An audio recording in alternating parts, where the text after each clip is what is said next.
नमस्कार, मैं हूँ नेहा पांडे और लेकर आई हूँ मीरा सिन्हा जी द्वारा रचित ये कहानी जिसका शीर्षक है मुरली या मोबाइल। न्यूज चैनल में धमाकेदार न्यूज। वृंदावन में बांके बिहारी जी के मंदिर में पुजारी जी ने बांके बिहारी जी को मुरली के स्थान पर मोबाइल पकड़ा दिया। उसे बुरे तरीके से हंसी आ जाती है।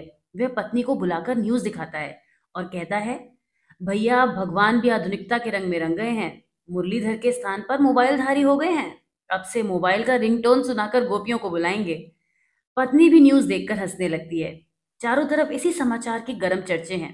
अर्दली से लेकर अधिकारी तक और दुकानदार से लेकर टैक्सी ड्राइवर तक सभी इसी के बारे में चर्चा कर रहे हैं। हालांकि बांके बिहारी जी के पुजारी को पूरी स्वतंत्रता है कि वह अपने मन से भगवान का श्रृंगार करें, पर मुरली के स्थान पर मोबाइल। आस्था इस बात को पचा नहीं पा रही है। दूसरे दिन पुजारी जी के विरोध में प्रदर्शनकारी वृंदावन की सड़कों पर उतर आए हैं। वह सब कुछ न्यूज चैनल में देखता है और सोचता है, इन प्रदर्शनकारियों को भी बस कोई मुद्दा मिलना चाहिए प्रदर्शन करने को, पर इन पुजारी जी को भी क्या सूझी। अब बात तो सही है कि आज तक जो भगवान की छवि हृदय में अंकित है उसमें मुरली के स्थान पर मोबाइल कैसे दिल या दिमाग पचा पाएगा। पुजारी जी से त्याग पत्र देने को कहा जा रहा है। सच बात है, कहाँ से पुजारी जी की कल्पना में कान्हा मोबाइल लेकर आ गए। अचानक उसका तार्किक मन दूसरी दिशा की ओर मुड़ गया। कान्हा की पीतांबरधारी मुरलीधर छवि क्यों हृदय में अंकित है? क्योंकि वह ग्वाले थे और जो वस्त्र वह धारण करते हैं वह तो उस प्रांत की वेशभूषा थी जहां उन्होंने जन्म लिया था। और फिर वह भी तो भक्तों की परिकल्पना ही है। कौन देखने गया था कि वे कैसे वस्त्र धारण करते और वंशी बजाते थे? यह तो युगों से सुनी सुनाई बातें हैं जिसे भक्तों ने अंगीकार कर लिया है। पर अगर कान्हा ने आज के युग में जन्म लिया होता और वे पीतांबर पहनकर नंगे पांव हाथ में मुरली लेकर गलियों में घूम रहे होते तो उन्हें कोई एक बहरूपिया ही समझता। और अगर भगवान को आज अपने किसी भक्त पर अनुकंपा करनी हो तो क्या उन्हें आधुनिक वेशभूषा पहनकर हाथ में मोबाइल नहीं लेना पड़ेगा? कोई माने या ना माने, पर उसके लिए तो वे भगवान ही थे जो आज से 10 वर्ष पूर्व उसकी सहायता के लिए आए थे। अन्यथा आज वह उच्चाधिकारी न होता। उसे आज भी वह रात अच्छी तरह याद है जब आईएएस की लिखित परीक्षा में चयन होने के बाद उसे इंटरव्यू के लिए दिल्ली जाना था और वह तमाम सपने संजोए हुए माँ बाप भाई बहन की आशाओं का केंद्र बिंदु बनकर माँ की तमाम हिदायतों के साथ रिजर्वेशन वाली बोगी में बैठकर अपने छोटे से शहर से इंटरव्यू देने के लिए दिल्ली जाने के लिए रवाना हुआ। रात्रि के करीब 1:30 बजे थे। उसे बहुत जोरों की प्यास लगी थी। बोतल का पानी समाप्त हो चुका था। बोगी के सभी यात्री निद्रा मग्न थे कि तभी ट्रेन किसी छोटे से स्टेशन पर रुकी और होनी को आमंत्रण देता हुआ प्लेटफॉर्म पर बोगी के ठीक सामने उसे नल दिखाई दिया। माँ की हिदायत, बेटा रास्ते में कहीं उतरना मत। इस बात को नजरअंदाज करता हुआ वह बोतल लेकर उतर पड़ा। पर यह क्या, नल में तो पानी ही नहीं आ रहा था। थोड़ी दूर पर उसे एक और नल आमंत्रण दे रहा था। वह बोतल लेकर उसी की ओर बढ़ गया। पर यह क्या, जैसे ही वह पानी लेकर पलटा उसे अपनी ट्रेन जाती हुई दिखाई दी। वह दौड़ा, पर उसके पहुंचने से पहले आखिरी डिब्बे ने भी प्लेटफॉर्म छोड़ दिया। अब वह क्या करे? उसका सारा सामान, सर्टिफिकेट, पैसे, जहां इंटरव्यू होना था उसका पता, सब तो ट्रेन के साथ चला गया। अब कैसे वह इंटरव्यू के लिए समय पर दिल्ली पहुंचेगा? उसे चक्कर आने लगे। माँ की सीख न मानने का इतना बुरा परिणाम। वह दौड़कर स्टेशन मास्टर के कक्ष में पहुंचा। उसे अपनी समस्या बताई। स्टेशन मास्टर ने सहानुभूति जताने के स्थान पर उसे डांट लगाई। किसने कहा था आपसे यहाँ पर उतरने को? यहाँ पर कोई ट्रेन का स्टॉपेज थोड़ी ना है। वह तो सिग्नल क्लियर नहीं था, इसलिए ट्रेन रुक गई थी।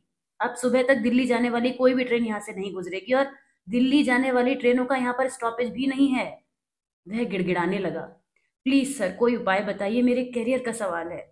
तो मैं क्या करूं? मैं आपकी कोई मदद नहीं कर सकता। स्टेशन मास्टर से दो टूक जवाब पाकर वह बाहर आकर प्लेटफॉर्म की बेंच पर बैठ गया। उसकी आंखों से निरंतर आंसू बह रहे थे और ऐसे समय में वह केवल भगवान को याद कर रहा था। हे भगवान, प्लीज मेरी मदद करो। तभी विपरीत दिशा से एक ट्रेन आती दिखाई दी और उसमें से एक व्यक्ति हाथ में मोबाइल और सूटकेस लेकर उतरा और शायद उसको अकेला देखकर उसी की ओर बढ़ाया और बोला, क्या बात है, इतने दुखी क्यों हो? कहाँ जाना है? वह उस व्यक्ति की सहानुभूति पाकर एकदम से फपक पड़ा और अपनी आप बीती कह सुनाई। उस व्यक्ति ने कहा, मेरे साथ स्टेशन मास्टर के पास चलो। उसने बताया कि वह गया था पर वहां से कोई सहायता की उम्मीद नहीं है। उस व्यक्ति ने कहा, चलो अब मेरे साथ चलो। वे दोनों स्टेशन मास्टर के कक्ष में पहुंचे। उस व्यक्ति ने कहा, आप इनकी मदद क्यों नहीं कर रहे हैं?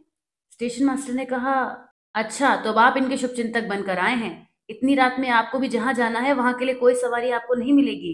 अब दोनों लोग प्लेटफॉर्म पर बैठकर आराम से सुबह होने का इंतजार करें। वह तो हम लोग जो उचित समझेंगे करेंगे, पर पहले आप दिल्ली फोन करके वहां पर ट्रेन से इनका सामान उतरवाने की व्यवस्था करें, उस व्यक्ति ने कहा। अच्छा ये लो भैया, अब इनके कहने से हम इन साहब का सामान उतरवाएं। अरे भाई आप कौन होते हैं? स्टेशन मास्टर ने कहा। आप जानना चाहते हैं कि मैं कौन हूं? तो आप खुद ही देख लीजिए। यह कहकर उस व्यक्ति ने अपना विजिटिंग कार्ड निकाला, जिसको देखकर स्टेशन मास्टर के चेहरे का रंग उड़ गया। वह व्यक्ति रेलवे का एक उच्च अधिकारी था। स्टेशन मास्टर गिड़गिड़ाने लगा। सर आप कैसे आपके आने की पूर्व सूचना कोई नहीं थी। Sorry sir, sorry sir. पूर्व सूचना कैसे मिलती? मेरा यहाँ आने का कोई कार्यक्रम थोड़ी ना था। मैं तो छुट्टी लेकर घर जा रहा था। अचानक मन में आया कि उतरकर छोटे स्टेशनों में कार्य सुचारू रूप से चल रहा है कि नहीं देखा जाए, इसलिए उतर पड़ा। चलो अच्छा हुआ, पता तो चला कि रेलवे विभाग अपने यात्रियों के साथ कैसा व्यवहार करता है, इस व्यक्ति ने कहा। प्लीज सर माफ कर दीजिए, मैं अभी इनकी दिल्ली इनका सामान उतरवाने की व्यवस्था करता हूँ। पर सर रात में दिल्ली पहुंचने की व्यवस्था तो सच में नहीं हो पाएगी, स्टेशन मास्टर ने कहा। क्यों नहीं हो पाएगी? क्या इस जगह रहने वालों में से किसी के पास गाड़ी नहीं है? है सर, सरपंच साहब के पास जीप है। उनसे कहकर जीप मंगवाइए, पेट्रोल मैं डलवा दूंगा। इन्हें अगले स्टेशन पर दिल्ली जाने वाली ट्रेन में बैठा कर आए। जी सर, जी सर। वह स्टेशन मास्टर जब तक शेर बना बैठा था, भीगी बिल्ली बन गया था। आनंद फानन में जीप का इंतजाम हो गया। उस भले व्यक्ति ने अपने पैसों से जीप में पेट्रोल डलवाया, अगले स्टेशन से दिल्ली जाने के लिए टिकट का इंतजाम किया और राह खर्च के लिए पैसे दिए। वह एकदम अभिभूत हो गया।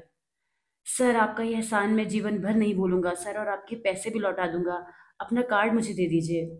उस व्यक्ति ने प्यार से उसका गाल थपथपाया और कहा, पगले कहीं के, इन पैसों की मुझे कोई जल्दी नहीं है। मैं इन पैसों को सूद सहित वापस लूंगा, पर तुम्हारे सिलेक्शन के बाद, क्योंकि ट्रेन दिल्ली से वापस आने पर भी इस स्टॉपेज पर नहीं रुकेगी। फिर से ना उतर पड़ना। और रही मेरे विजिटिंग कार्ड की बात, तो स्टेशन मास्टर साहब से ले लेना। क्यों, याद रहेगा ना कि मैं कौन हूँ? जी सर, स्टेशन मास्टर बोला। उसने दिल्ली पहुंचकर इंटरव्यू दिया। परिणाम आया, उसका सिलेक्शन भी हो गया। वह पैसे लेकर उस स्टेशन पर भी पहुंचा, पर पता चला कि उन स्टेशन मास्टर का स्थानांतरण हो गया है, क्योंकि यात्रियों के साथ उनका व्यवहार ठीक नहीं था। नए स्टेशन मास्टर ने उससे शालीनता से बात की, पर उस व्यक्ति के बारे में कुछ भी न बता सका। उसे जब जब उस घटना की याद आ जाती है, तब तक उसे लगता है कि यदि भगवान ने उसकी मदद करने के लिए उस व्यक्ति को न भेजा होता तो क्या होता। वह सोचते सोचते कुर्सी पर बैठकर आंखें बंद कर लेता है। तभी आंखों के सामने उसे वह व्यक्ति स्पष्ट रूप से दिखाई देने लगता है। अचानक उस व्यक्ति ने पीतांबर धारण करके मुरली हाथ में ले ली, फिर शर्ट पैंट पहनकर मोबाइल हाथ में ले लिया। दोनों ही रूपों में वह मुझे देखकर मुस्कुरा रहा है, जैसे कह रहा हो, देखो देखो मुझे पहचानो, मैं एक ही हूं। वह हड़बड़ाकर आंख खोल देता है, पर वे दोनों छवियां बार बार उसकी आंखों के सामने आकर आपस में एक दूसरे से विलीन हो जाती हैं। तो यह थी मीरा सिन्हा जी द्वारा रचित एक बेहतरीन कहानी, मुरली या मोबाइल। धन्यवाद।